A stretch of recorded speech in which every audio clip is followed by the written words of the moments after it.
to say how easy it was just to get this thing out, but it weren't.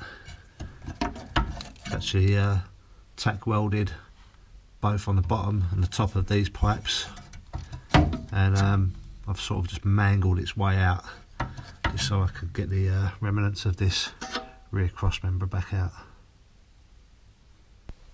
So I'm going to have to start thinking about how the heater tube and its adjoining parts fit together before I think about going any further with that rear cross member and getting it in situ permanently. This is the new heater tube that's going to be running from front to rear on the underside of the bus, and if you remember a few videos back, I sort of done a half repair job on that front section. That's going to slip over there.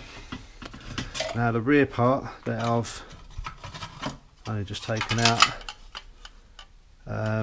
they're not readily available. There's a couple of manufacturers that do reproduce them, but they're only for certain years, so up to 67 and then from years 72 and up. So I think I'm going to try my best to bang it back into shape. Got to get the diameter of that pipe back together,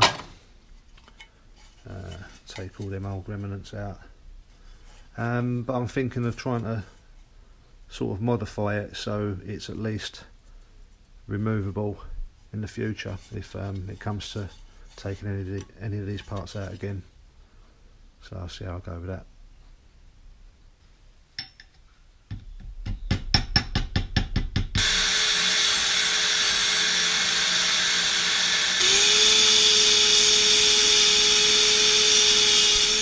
They're looking a little bit better now. Just used the pipe and the actual tube that I'm going to be using under the bus to form back them arches, but I've actually flattened out the lips as well, just on that half at the moment.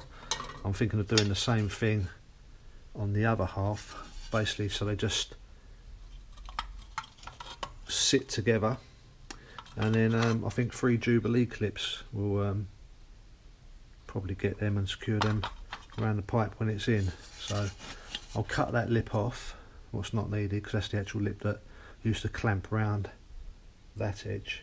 Yeah, I'll cut that lip off and then just use the Jubilee clips. So that's the first mock-up of the Y piece in place, and this is the idea of making it easier to be removed later on down the line at some point.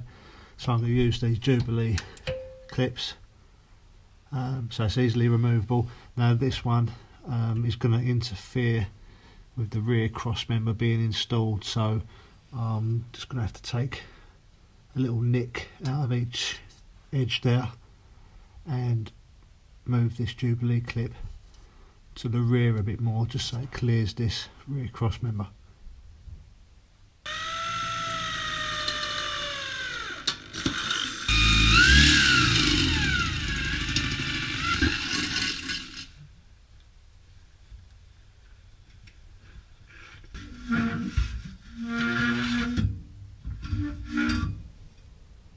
So not much filming done under there, but that rear cross member's now in. Really ugly welding as well. Upside down welding really sucks, but I'll grind all that back and make it look a lot more prettier. Not that you'll see it. That's actually a 1 foot crawl space under there. So with the welding helmet on and setting up a little camera and that, it's no fun.